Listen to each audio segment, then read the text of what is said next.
So we're going to be reacting to a video on CNN about Britain's supposed rise of the right against immigration, Islam, and things of that nature. As always, make sure to subscribe, like the video, leave your comments, follow me, Ravi the Realtor, for all of your South Florida real estate needs.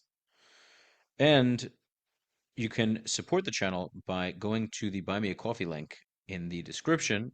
It would mean the world to me. Let's get right into it.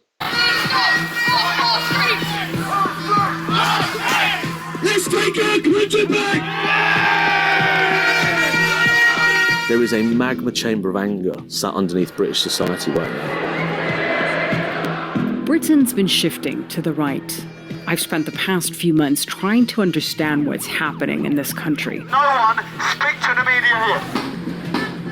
Attending far-right protests, including Unite the Kingdom, one of the biggest far-right rallies ever on the streets of the UK, where tens of thousands responded to the call of this man, anti-Islam activist Tommy Robinson, a convicted criminal turned anti-establishment figure. Are you ready for the Battle of Britain?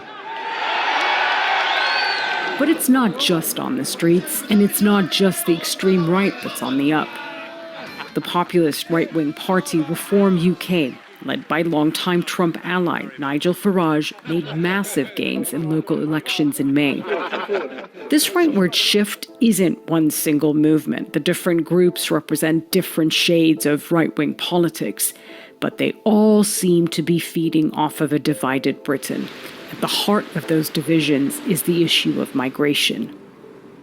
Just this week, a horrific attack by a Sudanese refugee on the streets of Belfast almost immediately turned into the latest I told you so moment for the far right, transforming a local tragedy into a national rallying cry, powerful allies amplifying the message and fanning the flames of hate.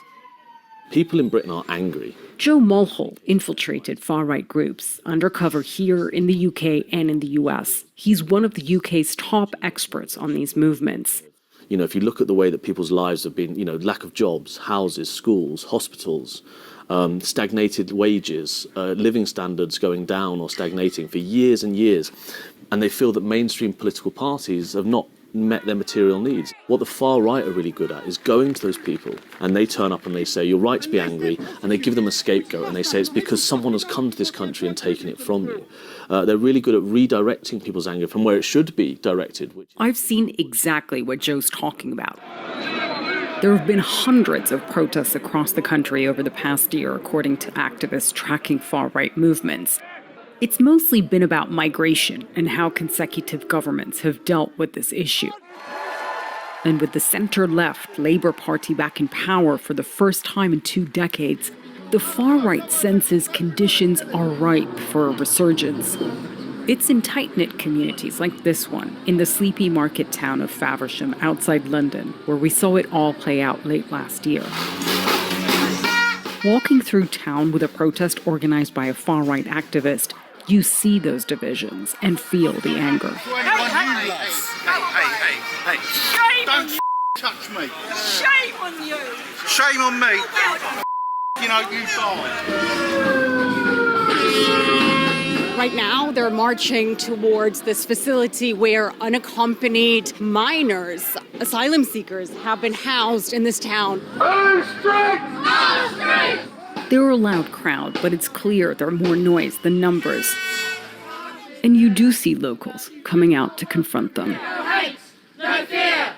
Refugees are welcome here. The main event kicks off with a rambling mix of racist rhetoric, fear-mongering, and white supremacist conspiracy theories. They're teaching about Muhammad and Allah. We will not tolerate our children to be taught about LGBTQ and what pronouns of belief, what they can identify as. We will not tolerate that round here. Keep up the pressure and one day you will be victorious! At this one tiny town's protest, we find one of the leaders of the UK's extreme right. Our country's been taken over by mass immigration. We're fed up. This is not the future that our grandparents and great-grandparents fought for in 2 world wars. They didn't fight for this to be done to our country. We want our country to be like it was before this immigration invasion was foisted on us. Yes, you mentioned far-right, neo-Nazi, all that a minute ago, as if that kind of stuff, that doesn't hold any power anymore. You must have learned this with Trump's victory. No one cares if they're called a racist anymore. Those terms are just used to silence people. The re-election of Donald Trump is not only an inspiration for this one extreme right figure. At every far-right event I've been to, it is a constant theme. Trump's Make America Great Again has come to the UK. This is mega. Make England great again. He's the man. Trump is the man. I have so much respect for President Trump. He is saving not just America, he is saving the West and he's saving the world. You're wearing this because I'm a Donald fan. what is it that's going on? How much of this is really influence from the US? There's no question there's a huge influence. When the far right is small little fringe political parties, that sounds fanciful. When you've got Donald Trump in the White House, the most powerful man in the world, they can then point to someone and say, look, it's happened there. If it can happen there, it can happen here. Are we headed into a direction where the far right is turning into a significant political force in Britain? I think there's no doubt about it, right? The far right is no longer something that sits on the very margins of our politics in Britain, an annoyance to the right. It is increasingly something that actually has the real chance of taking power in Britain. The once fringe voices seem to be moving into the mainstream. It's a small but vocal minority that's threatening to change the face of Britain. Now they believe their moment has arrived. Okay, so I was actually at the Unite the Kingdom rally last year. I interviewed Tommy Robinson on my podcast, so go check it out. You can type Tommy Robinson on my podcast and you'll find it. It's a great interview. I was backstage at the rally, in fact. I went with Sahar of Sahar TV. If you haven't heard of him, go check out Sahar TV. He is one of the biggest pro-Israel content creators in the world. So, are there far-right people among the Unite the Kingdom rally? Yeah, I mean, the word is loosely thrown around. These are patriots. These are people that love their country and they're willing to defend it. CNN is such a bullshit news network where they love to uh, blow things out of proportion, weaken the patriotism of the British people. It's their country. They have every right to protest against illegal aliens, people that are coming from parts of the world that don't align with Western values, with British values. That's their right to do so.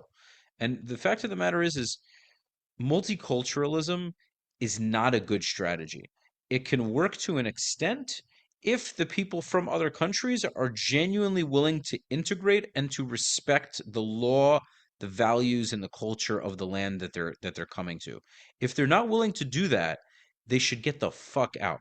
This applies to any country whatsoever. This applies to Israel, this applies to Britain, to America, and this applies to Muslim countries too.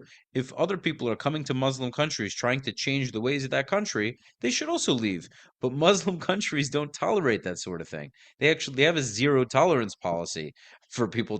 You can't proselytize in Muslim countries. And the reality is the West, to some extent, should be less forgiving, should be less empathetic, because now they have suicidal empathy, as God Saad likes to say. So those are my points. I am a massive patriot. I am a very proud American. I am a very proud Jew. I love Israel with all my heart. It's my motherland. And, these are two countries that I am incredibly, incredibly proud and supportive of. So, that's where I stand with that. If you live in the country, abide by its laws and respect the fact that you live in the country, but it is not yours in the sense that you are a visitor, and if they let you stay, that's one thing. But you have to abide by the laws. It's as simple as that.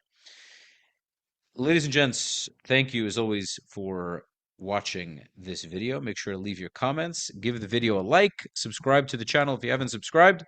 Follow me at Rafi the Realtor for all of your real estate needs. I would really love to help you if you are looking to buy, sell, rent, or invest in South Florida. And it would mean the world to me if you would go to the Buy Me a Coffee link in the description and show some love by donating to the channel and the work that I'm doing. I hope you will tune into the next one. Peace